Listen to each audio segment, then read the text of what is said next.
Feeling a bit lost or alone, even if you're married, wondering why it feels like your partner just doesn't get you anymore. Maybe you're noticing that the spark in your marriage isn't as bright as it used to be. If any of this sounds familiar, it's time to pay attention to some warning signs. Let's dive into this a bit more. First, hit the subscribe and notification button to never miss another video from La Famille 26. It wouldn't hurt to push that share button either. This will help others receive help from our counsel and promote our channel. Now, back to our mini workshop on marital red flags. In relationships, we have these things called red flags. They're like signals that something isn't right. Experts like John Gottman and Kay Wellness talk about how important it is to spot these early on. Catching these signs early can help stop bigger troubles in your marriage. Gottman introduces us to the 4 horsemen in a relationship. I'm a big fan of this horsemen and what they stand for. Just imagine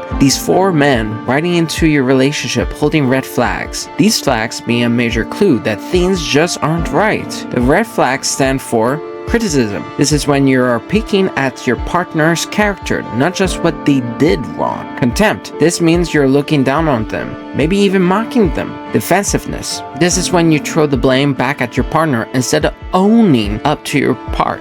Stonewalling. This is when someone just clamps up and doesn't want to talk at all. It's key to look out for these not just in your partner but in yourself too. Remember, it takes 2 to make things work in a marriage. There are other things to watch for, like when talking just leads to fighting, or you feel like you're not being heard, or trust starts to shake the earth you stand on. Feeling neglected or arguing over money can also be a big red flag indicating a need to reevaluate. So, you've spotted some warning signs in your relationship. What's next? First, give yourself a pat on the back for noticing. That's a big deal. Now let's tackle these issues step by step. Step 1. Find the right time. This step is all about timing. Look for a moment when both you and your partner feel relaxed and open. It might be better after dinner, on a lazy Sunday afternoon, or any time you both feel at ease. This isn't a conversation to rush or squeeze in between other stressful tasks. Step 2. Start the conversation. Kick things off gently. You can say something like, "Hey, I've been feeling a bit off about us lately. I really value our relationship. Can we talk about it?" Approach the conversation with love, not blame. Step 3.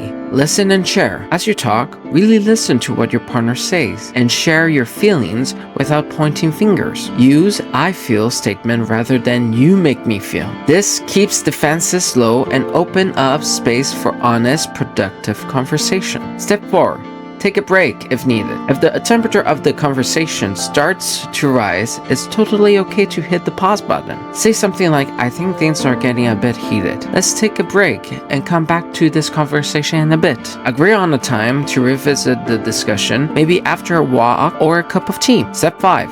Small steps for big changes. Remember, it's these small moments of understanding and patience that build the path to a stronger relationship. You won't solve everything in one conversation, and that's fine. It's about progress, not perfection. Step 6. Keep the conversation going. Make these conversations a regular part of your relationship. It's like a checkup for your marriage's health. Keeping the lines of communication open is key to growing together and navigating the ups and downs of life as a team. Spotting these issues isn't about pointing fingers. It's about coming together to work things out. The goal here is to fix what's broken, not to walk away at the first sign of trouble. If you like these ideas and want more tips on keeping your relationship strong and healthy, don't hesitate to add your comment at the bottom. If you have a thought you want addressed in a future mini workshop from our channel, leave a message in the comment section. Just remember to keep it safe and not share too much personal info online. Thanks for joining this workshop and chat. Looking forward to sharing more